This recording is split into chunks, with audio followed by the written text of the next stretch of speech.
When you say it like that, it would make sense to either go cold turkey or don't, because if you're having any bit of chicken or meat, like, you're still harming animals. I guess I need to reevaluate my life choices and what I've been doing, because even though I thought I was doing better, I guess there's still a lot more I could be doing. What's up, everybody? Natalie here with Allied Scholars for Animal Protection. I'm here with Logan, who very kindly sat down to have a chat.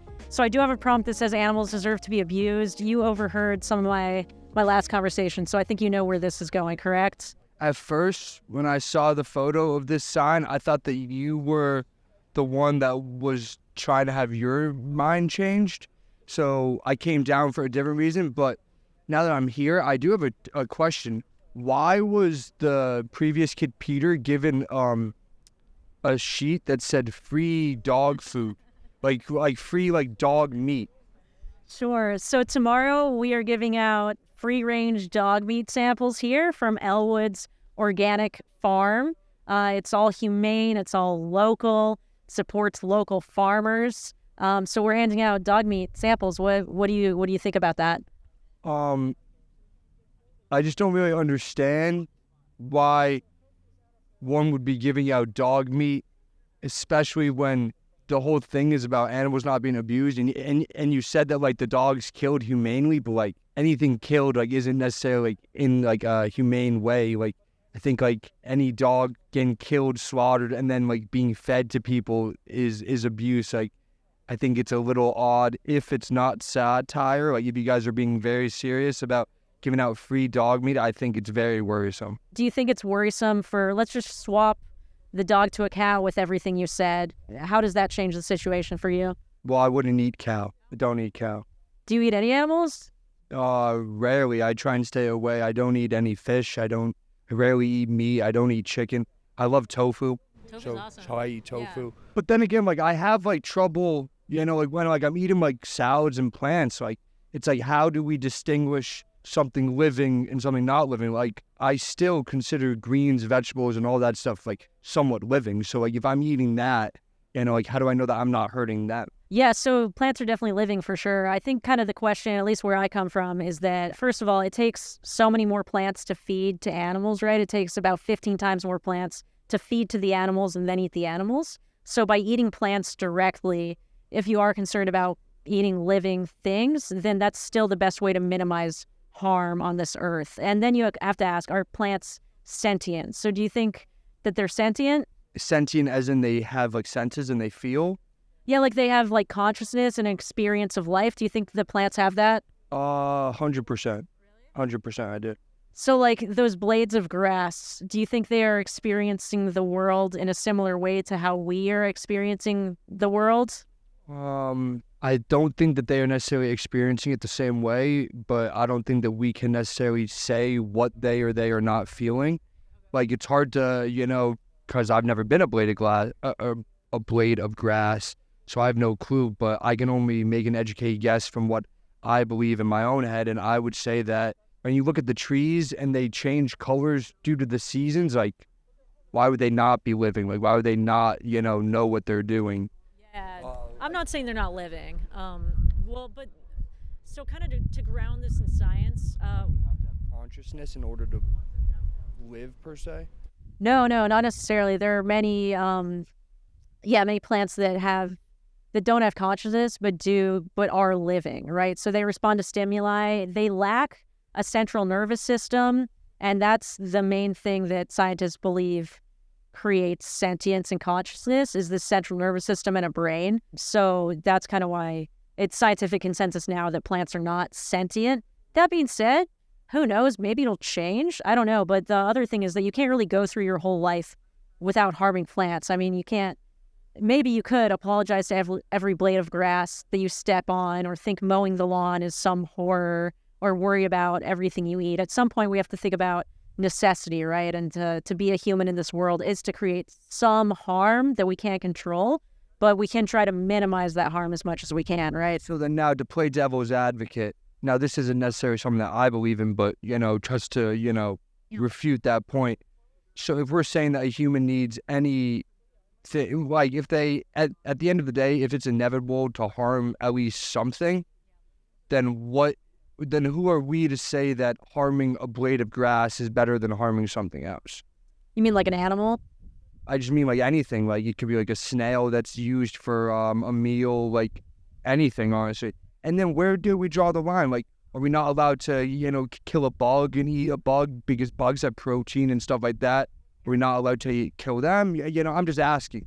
This isn't something that I do. I'm just playing devil's advocate. Yeah, I mean, I would say when we can avoid harming bugs, it's probably best to avoid harming bugs. I kind of think of things in terms of like rights and having rights. And I think that humans should have rights because we're individuals and we experience the world. And I think animals should have rights, at least the right not to be harmed arbitrarily because of those similar reasons. We can look at their brains, we can look at their behavior, we can see that they are conscious, they are cognizant, and they are like us in many ways that matter. They feel cold when we're cold, things like that. So I think they should be granted rights based on that criteria. When it comes to plants, I don't see much reason to give them rights. I mean, I don't think we should go around just like cutting down trees for the hell of it, right? But, I think that it's a lot. I think there's a huge gap between plants and animals. Well, I mean, I think our world, when it comes to, harming animals and like basically like anything, honestly, like climate change and just in general, I think that there's a lot of issues that are present and there's not many solutions that we have found. I mean, when we're talking about trees, like you could look all over the world. I mean, all these golf courses are made, that they knock down tons of trees, tons of ecosystems along the way, dams that are built, bridges, all of that stuff takes away ecosystems. Yeah. So at the same time, like when you're killing an animal to eat it compared to when you're doing these other extraneous things that are also not only killing an animal, but killing an entire animal's ecosystem. And I know that could be so detrimental and harmful to not only one animal, but many types of animals, their whole family, like their lineage, like it could just be incredibly bad. So I just want to make a point there real quick. Since you're bringing up kind of these climate change, deforestation is a concern. I totally agree. I mean, if we look at the Amazon, terrible deforestation happening, right? That's not only destroying animals' habitats, but it's taking lands away from indigenous communities there. But do you know why that deforestation is happening in the Amazon? What's the reason behind it? I don't know for sure, but if I had to make an educated guess, I would be so they could explore, try and find new animals that have never been researched, try and find cures to diseases, just try and find anything like out in the Amazon. At least that's what I would hope. So no, that's not it at all. It's being mostly torn down to create land to raise cows, or also to grow soybean to feed to animals like chickens and pigs. So most of it is driven by this animal agriculture industry. And when we look at ocean dead zones and species extinction, and even pandemics and zoonotic diseases, much of that can be traced to animal agriculture. So yeah, while you're right that there's no magical solution that's going to fix a lot of problems in the world, when we're looking at climate change specifically, switching to a plant-based food system is one of the best solutions the scientists can even offer. It's shown to be more effective than even getting rid of cars. So it is a huge consideration in terms of the environment. Also, to just play devil's advocate again, I'm just wondering, like, what would your ideal, restaurant layout be on State Street, and what would those restaurants offer as food? Sure. So I've only been to State Street once. I thought it was quite nice. That's the main drag here you're talking about? Yeah, so... Sure. So what I would like to see is there is a vegan place called Just Veggies. Of course, they don't just have veggies. They've got a lot of really amazing vegan options. I haven't been yet because it was closed yesterday. But I did go to Suki. It's really good. Really good. And Suki's Veggie Burgers. I went there twice yesterday. It was actually quite good. All these food trucks have vegan options. They've got a lot of tofu. I would love to see an expansion of that. I would say that we don't need animal protein, right? And we could use lentils, chickpeas, soy curls, TVP, tempeh. I'm throwing out a lot of things that people haven't even necessarily heard of because they aren't in most restaurants yet. But just completely switching to that would not only provide the protein needs, but it would drastically reduce, environmental concerns and also the main issue, which is that animals wouldn't have to be tortured to feed us. I totally agree. I also think that, like, what I think is super disgusting is when, like, animals, like, testicles are being, like, for sold or like, you could eat them, or, like, cow tongue or, like, shark tongue. like alligator, like, I don't know. I just think like all that stuff is super disgusting and just honestly has no need and no real place in this world anymore. You would agree that it's best for us to evolve away from using animals as resources. No shit. So then what would stop you from saying, all right, I'm not just going to reduce or only eat animals occasionally like you do? What would stop you from saying, all right, I'm going vegan and I'm going to do my best to minimize this harm I'm creating toward animals and evolve society away from their use as much as I can? Well, I think for someone like me, I'm more someone that I don't necessarily need to like proclaim something. Like I don't need to proclaim that I'm a vegan in order to, mainly, swayed that way or mainly behave that way in that type of manner. I think that I do, at least for this year and last year, I've definitely cut down on my meat consumption, my chicken consumption, all that type of stuff. I try and, really only consume like 1 to 2 meals a day. Like I love intermittent fasting, so that's something that I do. And then just like, and it comes to like 1 meal a day, just, try and stay with my greens, try and have fruit, vegetables, try and have a salad. And then just like, I think the main thing is if someone like, if you don't want to go full on vegan, but you want to like help the world, make it better and reduce your ecological footprint, just stop going out to restaurants, because when you make your own food or when you're deciding what your own meal is, it's a lot easier for you to decide exactly what you want and for you to pick out your ingredients compared to when you're at a restaurant. The main thing I want to touch on there is this idea of like kind of reducing animal consumption but not walking away from it entirely. And to do that, I want to create a scenario where we have, let's say we have 10 chickens, right? And you say, I'm going to reduce my consumption. I'm only going to eat 1 chicken and the 9 others I'm going to let live.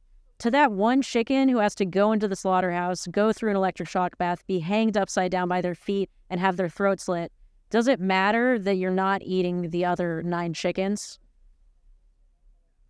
I guess in that instance, to that 1 chicken in particular, it would be extremely unfair as the 9 other chickens got to live and he didn't. So I think, when you say it like that, it would make sense to either go cold turkey or don't, because if you're having any bit of chicken or meat, like you're still harming animals. So you can't really say that you're, an amazing person that, only cares about the environment if you are having a little bit. So I guess I need to reevaluate my life choices and what I've been doing, because even though I thought I was doing better, I guess there's still a lot more I could be doing. That's amazing. I really appreciate your honesty and your integrity, and I can tell that you're a really thoughtful, kind person, and I really appreciate it. Did you have any other questions for me? Otherwise, I'd love to give you some resources.